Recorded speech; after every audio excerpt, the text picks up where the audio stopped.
Okay, what we're going to do today, we're going to solve a proportion, and it's not going to be a unit rate, so we're not going to have the 1 in the denominator.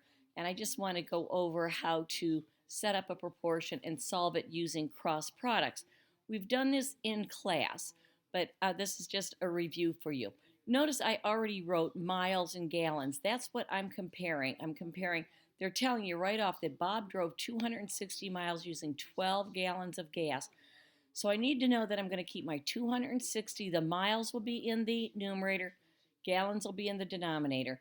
It's a proportion, so we're going to have our equal sign. And then it says, at this rate, how many gallons of gas would he need to drive 286 miles? Well, because the 286 is your miles, you're going to put it in the numerator. You don't know how many gallons, so we're going to use the x. Now, the next thing that we're going to do, and we've done this, we're just going to go ahead and we're going to draw a line so that we can have the left side of the equation and the right side. It's a good idea to use a highlighter, and we always start with the numerator of the first ratio. I'm going to use the yellow. I'm going to circle it. I'm going to cross over the equal sign and grab the denominator of the second ratio. And then I'm just going to put a big oval here so that I can color code it, knowing what I'm going to put in there. And it would end up being 260 times x.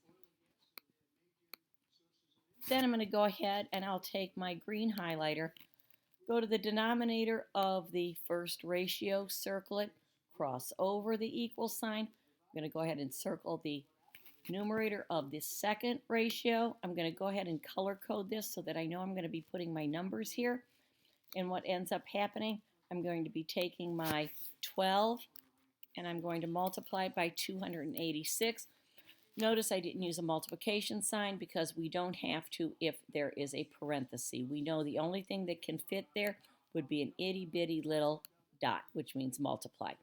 So at this point, I'm going to go ahead and let you use your calculators, but 260 times x is going to just give us 260x. And that's just more algebraic to have the 260 would be your coefficient, your x is your variable.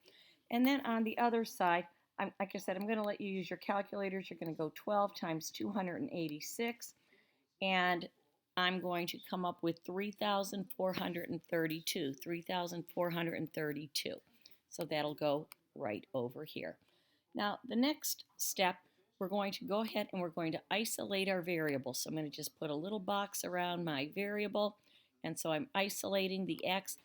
I do that because I know I need to get rid of the 260.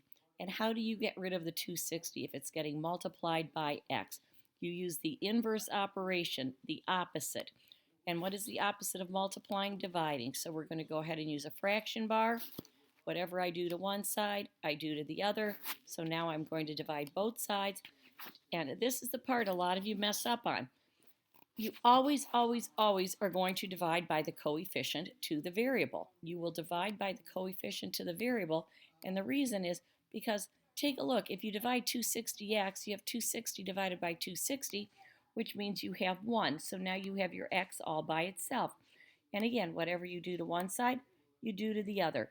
So just by simplifying, I've got 260x divided by 260, which gives me my 1, and it's 1 times x. What is 1 times x? It's just going to be plain old x. So now I have my x, I have my variable by itself. I'm going to go ahead and put my equal sign because it's going to equal something. You can go ahead and use your calculator. 3,432 divided by 260, and you're going to end up with 13.2. 13.2. Don't get upset if you have a decimal and you don't have a whole number. That's going to be your answer. So when they say at this rate, how many gallons of gas would he need to drive 286 miles? It would be 13.2. And don't forget to label your work gallons. And that is it.